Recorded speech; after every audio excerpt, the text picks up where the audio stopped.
السلام علیکم ناظرین، میں محمد اسلم حسین سیاست کی عالمی خبروں میں آپ سب کا استقبال کرتا ہوں۔ امریکی صدر جو بائیڈن کی جانب سے اسرائیل کی اندھی حمایت کا سلسلہ جاری رکھتے ہوئے فوجی امداد کے اعلانات بھی کیے جا رہے ہیں۔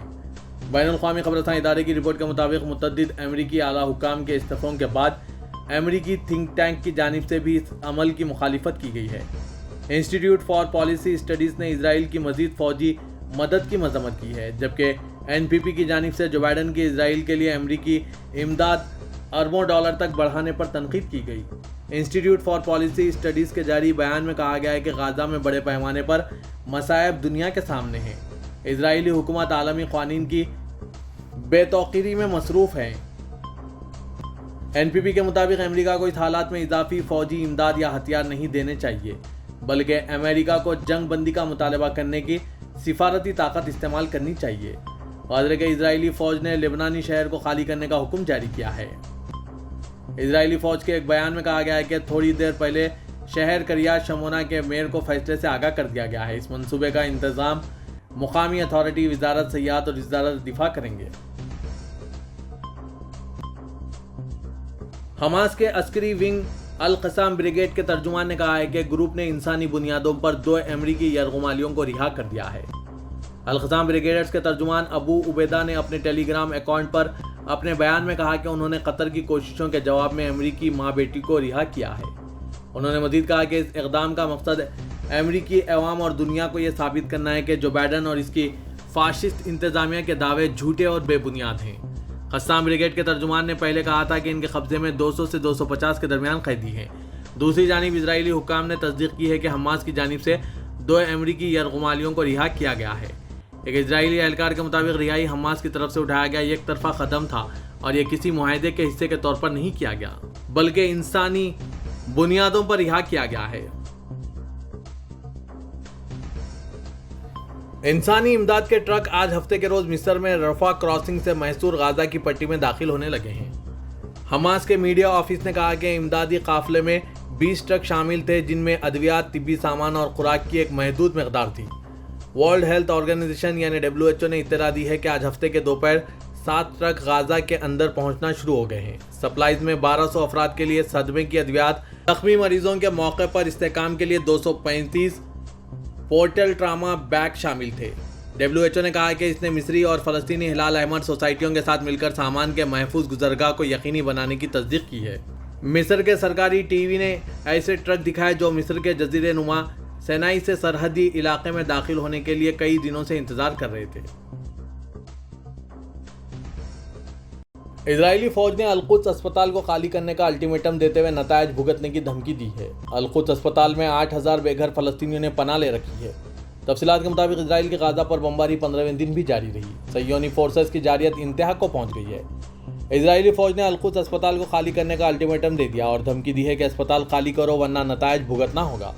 القدس اسپتال میں 8000 بے گھر فلسطینیوں نے پناہ لے رکھی ہے۔ اسرائیلی جارحیت میں شہداء کی تعداد 4100 سے تجاوز کر گئی ہے اور غزہ کھنڈر بن چکا ہے۔ غزہ رات بھر دھماکوں سے گونجتا رہا ہے، جس سے مزید 30 فلسطینی شہید ہو گئے، جبکہ 24 گھنٹے میں 352 فلسطینی شہید ہوئے ہیں۔ غزہ والوں پر 2 ہفتوں سے پانی بند ہے، شہر میں بجلی معطل ہے اور کھانے پینے کی چیزیں ختم ہو رہی ہے۔ محاصرے نے فلسطینیوں کی زندگی جہنم بنا دی ہے۔ دوسری جانب سربراہ عالمی ادارہ صحت نے اسرائیلی فوج کے القدس اسپتال کو خالی کرنے کے احکامات پر تشویشناک قرار دیا۔ WHO کا کہنا ہے کہ القدس اسپتال میں اس وقت 400 سے زیادہ مریض زیر علاج ہیں اور 12000 سے زیادہ بے گھر شہریوں کا مسکن ہے۔ مریضوں سے بھرے اسپتال کو محفوظ طریقے سے خالی کرنا ممکن نہیں ہے۔ عام شہریوں اور مریضوں کے تحفظ کو ہر قیمت پر یقینی بنایا جانا چاہیے۔ ملیشیا کے رہنما مہاتر محمد نے غزہ کے اسپتال پر بمباری سے متعلق امریکی صدر کا بیان مذاق خیز اور اسرائیلی حکومت کو قاتل قرار دیا۔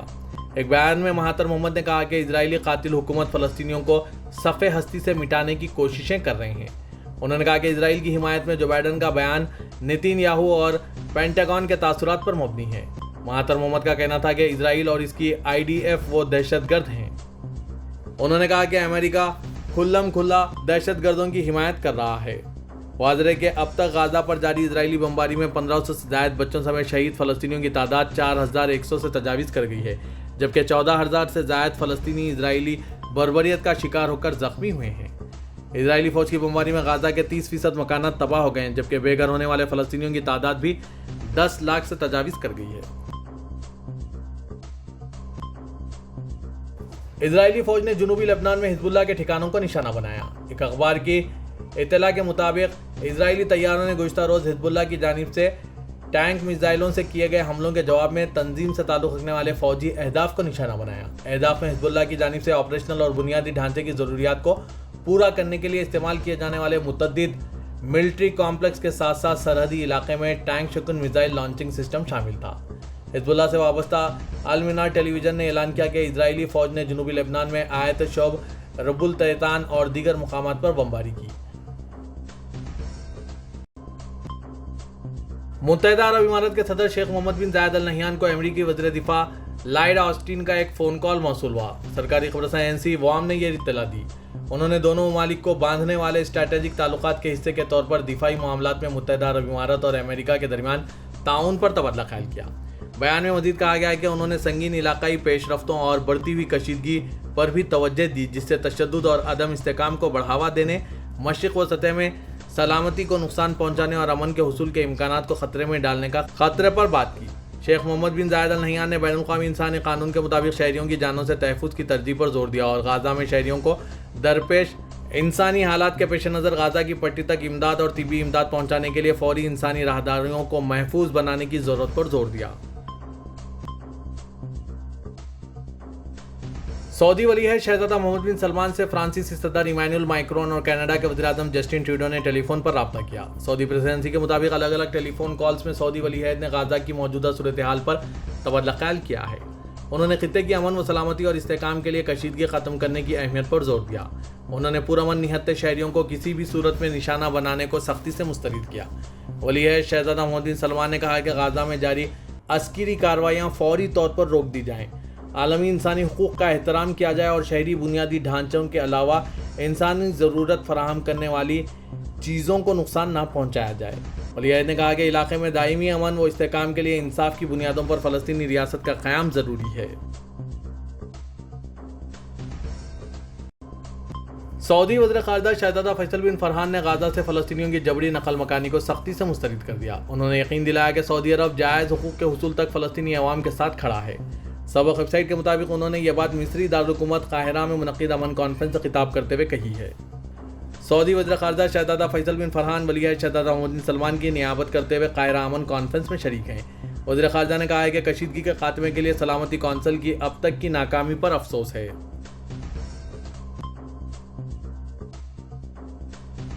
مصری صدر عبد الفتاح السیسی نے آج ہفتے کے روز قاہرہ میں ایک سربراہ اجلاس سے خطاب کرتے ہوئے کہا کہ انہوں نے رہنماؤں کو دعوت دی ہے کہ وہ غازہ پٹی میں انسانی تباہی کے خاتمے کے لیے ایک روڈ میپ تیار کریں اور ایک معاہدے پر آئیں اور اسرائیل اور فلسطینیوں کے درمیان امن کی راہ کو بحال کریں۔ انہوں نے کہا کہ روڈ میپ کے اہداف میں غازہ کو امداد کی فراہمی اور جنگ بندی پر رضامندی شامل ہے، جس کے بعد وہ ریاستی حل کی طرف جانے والے مذاکرات شامل ہیں۔ اپنی افتتاحی تقریب میں السیسی نے مصر کی جانب سے غازہ میں شہریوں کی جبری نقل مکانی کو مسترد کرنے کا بھی اعادہ کیا اور کہا کہ فلسطینی عوام اپنی سرزمین چھوڑنے سے انکار کرتے ہیں، چاہے وہ قبضے میں ہی کیوں نہ ہو۔ انہوں نے غازہ میں فلسطینی عوام اور معصوم شہریوں کو بین الاقوامی تحفظ فراہم کرنے کا بھی مطالبہ کیا۔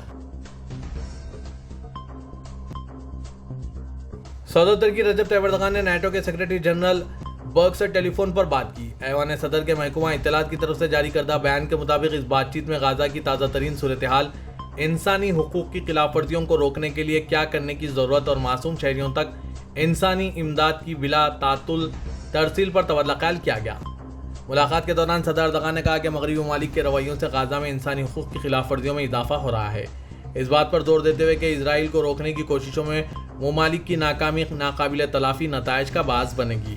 اردوغان نے کہا کہ مغرب اور عالمی رائے عامہ کو ہماری آنکھوں کے سامنے رونما ہونے والے اور نظر انداز کیے جانے والے انسانی المیوں کو ختم کرنے کے لیے جلد از جلد ایکشن لینا چاہیے۔ پاکستان مسلم لیگ نواز نے سابق وزیر اعظم پاکستان نواز شریف کے استقبال کے لیے لاہور کو پوسٹرز اور جھنڈوں سے مزین کیا ہے، اور شاید ہی کوئی ایسا مقام ہو جہاں پارٹی کے جھنڈے اور پوسٹرز نہ لگائے گئے ہوں، لیکن کئی مقامات پر نامعلوم افراد کی جانب سے پوسٹرز پھاڑے گئے ہیں اور ان پر سیاہی بھی پھینکی گئی ہے۔ فیروز پور روڈ پر ملک سیف الملک اور دیگر سیاسی قائدین کے ساتھ نواز شریف کے پوسٹرز آویزاں ہیں، جس پر امید سے یقین تک پاک سرزمین تک کے نعرے بھی لکھے گئے ہیں۔